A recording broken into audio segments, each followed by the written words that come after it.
This is a presentation of the Psychology and Film project for Alex Bush's Psychology 107 class by Emily Craig. The character I chose was Jenny Coran Gump from the movie Forrest Gump.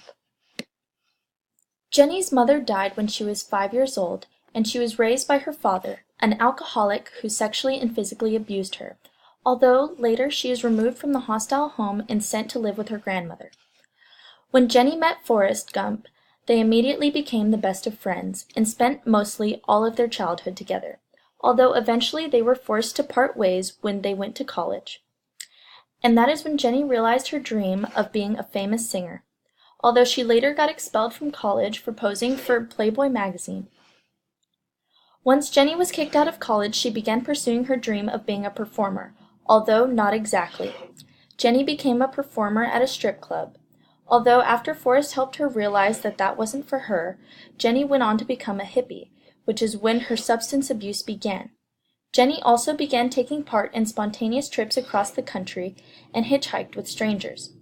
Although Jenny seemed to be having fun, deep down Jenny was sad and eventually attempted suicide.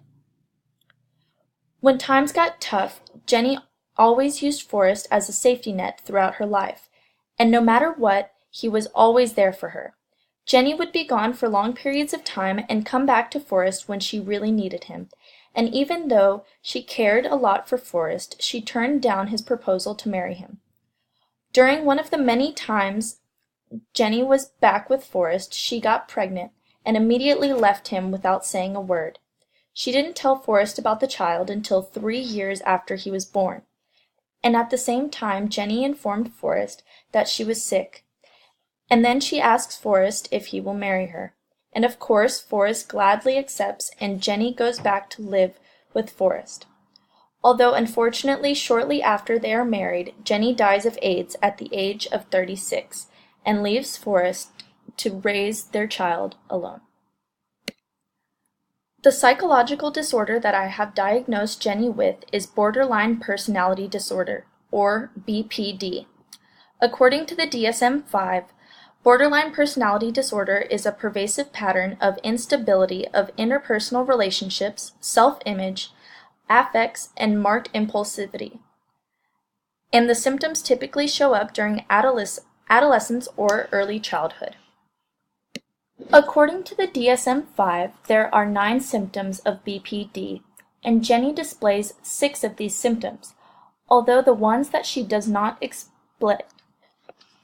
display are frantic efforts to avoid real or imagined abandonment, inappropriate, intense anger or difficulty controlling anger, transient stress-related paranoid ideation, or severe dissociative symptoms. The first of the symptoms that Jenny displays is a pattern of intense and unstable relationships with family, friends, and loved ones, often swinging from extreme closeness and love, idealization, to extreme dislike or anger, devaluation. Throughout the movie, Jenny has a very unstable relationship with Forrest. When Jenny comes back to Forrest, she acts as if nothing has changed and makes it seem as if she's in love with him.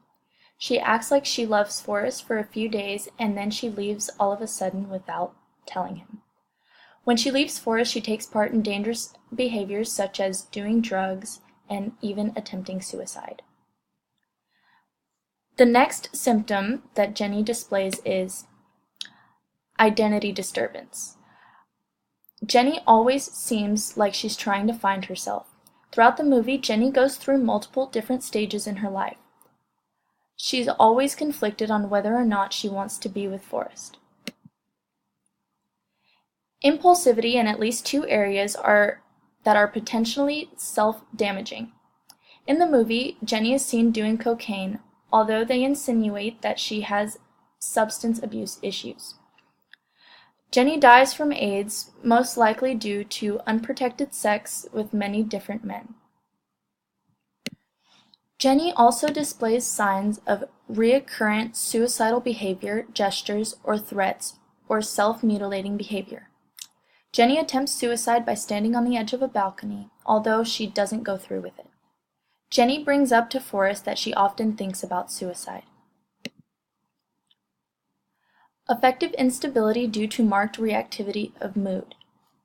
When Jenny sees her childhood home while taking a walk with Forrest, Jenny all of a sudden gets very angry and starts throwing rocks and crying intensely, because her childhood home reminded her of her abusive father, and she blames him for her unstable life.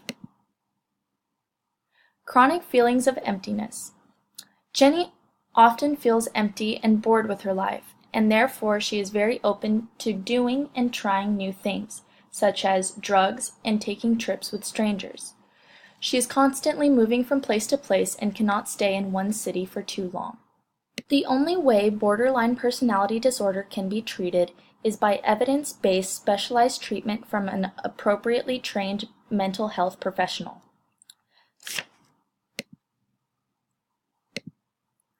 Psychotherapy is what is commonly used to treat BPD because there is no medication specifically for the illness, although some medications are used for specific symptoms that come with the illness, such as depression and mood swings. Even though it was not explicitly stated that Jenny had borderline personality disorder, the movie was able to portray the mental illness very well. Jenny displayed 6 of the 9 criteria of BPD. They were able to portray Jenny as having issues early on in her childhood, which is consistent with the DSM-5. Her mood swings throughout the movie were shown by her coming in and out of Forrest Gump's life. Jenny's unstable lifestyle and ever-changing mood made the diagnosis of borderline personality disorder an obvious fit. I believe the way psychological disorders are portrayed in film are meant to give us a better understanding and make us more aware of the psychosis of different people. Some people are unable to empathize with people that have mental disabilities or disorders due to the fact that they do not have them themselves. Someone that isn't diagnosed with a psychological disorder can't possibly grasp how it feels to live with such an illness, and movies, depending on how well it's portrayed, give a good look into the minds and lives of people living with psychological disorders, even if the disorder is not explicitly displayed in the film. And bringing awareness to psychological disorders is important in aiding the research and discovery of possible treatments.